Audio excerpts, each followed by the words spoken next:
ازيكم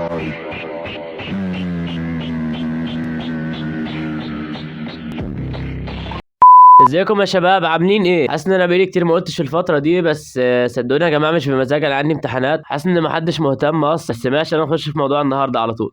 حلقتنا النهارده يا صديقي عن شخص حرفيا هو نيمار الملاكمة، واحد من اكبر المواهب اللي عدت في تاريخ العصر الحديث كله. ولو كان عنده العقليه الصح يا صديقي كان قدر يبقى اقوى من كده بكتير، وعنده تاريخ اقوى من كده. والشخص ده هو جيرفونتا ديفيز. النهارده هنعرف قصته من وهو كان صغير لحد ما كبر بقى ووصل للحال السيء اللي هو وصل له ده. قبل ما نبدا ما تنساش تعمل لايك للفيديو وتشترك في القناه، وبس كده يلا بينا. بتبدا قصتنا النهارده يا صديقي سنه 1994 في حي اسمه بالتيمور في ولايه ماريلاند. معرفش بقول الاسامي صح ولا غلط، بس ما علينا. لو ما تعرفش يا صاحبي، فالحي بتاع بالتيمور ده مليان جدا بالعصابات، ودايما في اشتباكات في الشارع ما بين الشرطه والعصابات. وممكن حرفيا وانت معدي في الشارع عادي مالكش اي علاقه بالاتنين تموت بسبب الضرب النار اللي موجود في الشارع طول الوقت، فاهم؟ ما علينا. المهم ان يشاء القدر ان جيرفونتا ديفيز يتولد في الحي ده بالذات لعيله مفككه جدا. اب تقريبا مش موجود وما كانش ليه اي تاثير في قصته كلها، وده اللي صرح بيه جيرفونتا ديفيز نفسه، وقال ان هو كبر من غير اب، وده ساعده جدا ان هو يشيل مسؤوليه من سن صغير ويعتمد على نفسه. وعلى الضفه التانيه يا صديقي امه كانت موجوده، ولكن صدقني وجودها كان مجرد شر مش خير، وده لانها كانت منغمسه جدا يا صديقي في عالم المخدرات. وما وقفتش عند كده بل ودخلت السجن كمان، وده اللي خلى جيرفونتا ديفيز واخوه يتربوا في دار رعايه او في دور رعايه. وكان في ناس في الحي بيروحوا يتبنوا الاطفال اللي في دار الرعايه علشان يربوهم تربيه كويسه وكده. هتقول لي طب ما ده حلو، مفيش حد فيهم خالص اختار جيرفونتا؟ هقول لك ان كذا حد اختار جيرفونتا ديفيز، بس كل مره كان بيروح مع عيله كانوا بيرجعوه تاني بسبب المشاكل الكتيره جدا اللي كان بيعملها طول الوقت في الشارع.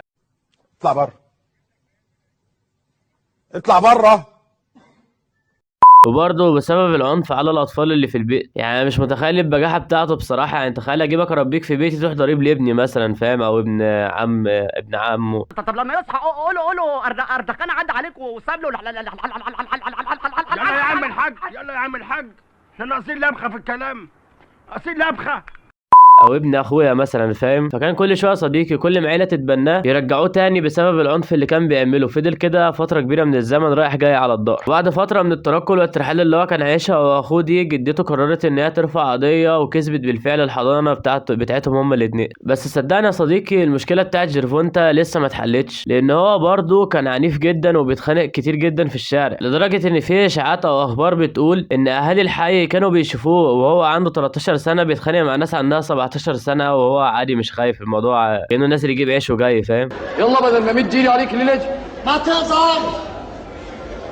موضوعش ليه ولا وطبعا كان في شخص عمال يبص من بعيد على جيرفونتا وعلى كل العنف اللي هو بيعمله ده، وواخد باله منه. والشخص ده هو عمه فكر شويه كده مع نفسه، قال ما دام الواد عنيف قوي كده وبيحب يتخانق، طب ما بدل ما يعمل لنا مشاكل في الشارع، طب ما نخليه احسن ان هو يتمرن ملاكمه، ونوظف العنف والعدوانيه اللي عند الطفل ده. وبالفعل راح اشترى له جلافزات ووداه صاله لتمرين الملاكمه في الحي، كان بيتمرن كل اطفال الحي تقريبا ساعتها. وفي صاله التدريب دي يا صديقي جيرفونتا ديفيز هيقابل اهم حد في حياته حرفيا، وهو المدرب اللي كان هناك اللي اسمه كيلفين فورد. ده كان بمثابه الاب الحقيقي او الشخص اللي بيعوض الاب اللي فقده جيرفونتا ديفيز. وعلى الجانب الاخر جيرفونتا ديفيز اول مره يحس ان هو يعني ان المكان ده هو مرغوب فيه، او مرغوب في العنف بتاعه اللي كان متعود ان دي حاجه هو بيعملها والناس بتهزقه عليها او بيطردوه عليها. حب اكتر الملاكمه وصرف فيها مجهود كبير قوي، والمجهود ده عاد عليه بنتائج كويسه وجامده فعلا. عايز اقول لك ان هو عمل تاريخ في ملاكمه اللي هو يا صديقي 216 انتصار مقابل 15 هزيمه بس. انت متخيل الرقم يا صديقي؟ يعني حرفيا الريكورد ده في ناس بتقعد عمرها كله في ملاكمه الهواء وما بتعملوش. ومن كتر ما جيرفونتا ديفيز يا صديقي ما كانش قادر يستنى الاولمبياد علشان يلعب فيها ومنها ينط على الاحتراف، هو اللي قاعد يدور بنفسه على حد مهم يخليه يحترف او اي طريق تاني يحترف منه. وفي اثناء ما هو بيدور هيقابل واحد مهم برضه تاني اسمه الهايمون. عارف بصراحه الاسم ده كده انا منطقه غلط، بس ما علينا. المهم ان الشخص او الهايمون ده هو ملك عروض البي بي سي، فشاف له عرض كده في منظمه، ومن اول ماتش جيرفونتا ديفيز بالفعل جلب الانظار جدا جدا جدا. وكان اهم عين اتشدت لجيرفونتا ديفيز ما بين كل العيون هي عين ماني او فلويد مايوزر. حرفيا يا صديقي فلويد مايوزر هو اهم شخص هيقابله جيرفونتا ديفيز في حياته. فراح فلويد مايوزر قال لجيرفونتا ديفيز طب ما تخلينا اصحاب، راح جاب له عربيه جيب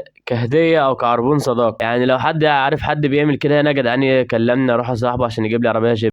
يا عم دمك تقيل، دم امك تقيل. مش انت لوحدك، العيله كلها دمها تقيل. بس دلوقتي يا صديقي جيرفونتا ديفيز وفلويد مايوزر حصل ما بينهم مشاكل في الفترة الأخيرة، بس مش هحكيها علشان دي يعني حوار كبير وعايزة فيديو لوحده. المهم يا صديقي إن جيرفونتا ديفيز في الفترة دي كان بيتمرن بشكل مجنون لدرجة إن هو كان ممكن يلعب ساعة كاملة متواصل على السند باج. أنت متخيل حد يفضل ساعة متواصل عمال يضرب في كيس الرملة؟ وفضل يكسب بقى ماتش ورا ماتش، وأظن بقية القصة أنتوا عارفينها لحد ما وصل لهنا، أو لحد ما وصل للنقطة اللي إحنا بنتكلم فيها دلوقتي. يعني بقى عالمي وبقى معاه ريكورد 30-0، وكسب يا صديقي اسامي تقيله زي رايان جارسيا وغيره. هتقول لي ده دلوقتي اكيد بيصيف في اغلى حته في العالم ومعاه اغلى عربيه في العالم. هقول لك يا صديقي ان هو حاليا تقريبا في السجن او عليه قضيه وهيدخل السجن قريب، ولسه مضيع عليه الماتش بتاع جيك بول، كان المفروض هو اللي يلعب بس ضيعها عليه بسبب القضايا اللي عليه. وعلشان كده انا بقول لك ان جيرفونتا ديفيز هو نيمار الملاكمه. كل ده يا صديقي بسبب ان حبيبته السابقه او مراته، مش عارف هم كانوا متجوزين ولا لا، المهم ان هم انفصلوا عن بعض، ومن بعدها جيرفونتا ديفيز قعد يطاردها في مره اعتدى عليها بالضرب. طبعا رفعت عليها قضيه وحصل مشاكل كتيره ما بينهم وكده. المهم ان هي كسبت القضيه يعني. وطبعا جيرفونتا ديفيز ما ينفعش يلعب ضد جيك بول وعليه قضيه، ضيع عليه 92 مليون دولار ودخل السجن بعد ما كان بطل عالمي وجامد ومش عارف ايه. علشان كده انا سميته بنيمار الملاكمه. شوف انت هتسميه بايه. بس بصراحه انا بحب جيرفونتا ديفيز جدا وطريقه لعبه، يعني عنده ابر كات جامده، عنده ردة فعله نفسها كويسه، يعني بجد حرام ان هو ضيع نفسه والموهبه بتاعته. بس اكتب لي عايزنا نتكلم عن قصه مين المره الجايه. بفكرك تاني تعمل لايك واشتراك للقناه وبس كده. سلام.